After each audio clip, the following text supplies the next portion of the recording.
الشيخ.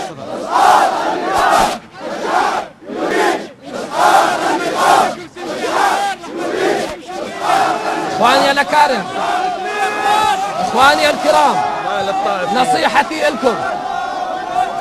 اخواني الأكارم اسمعوا، نصيحة الأمانة العليا لكم: وحدة الكلمة ووحدة الصف، قوتكم بوحدتكم، كونوا يدا واحدة وكالجسد الواحد إذا اشتكى منه عضو تداعى له سائر الجسد بالسهر والحمى.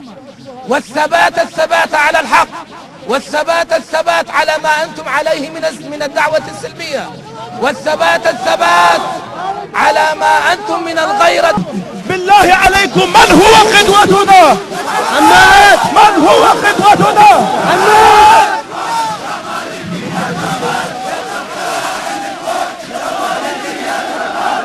اخوان، من هو قائدنا؟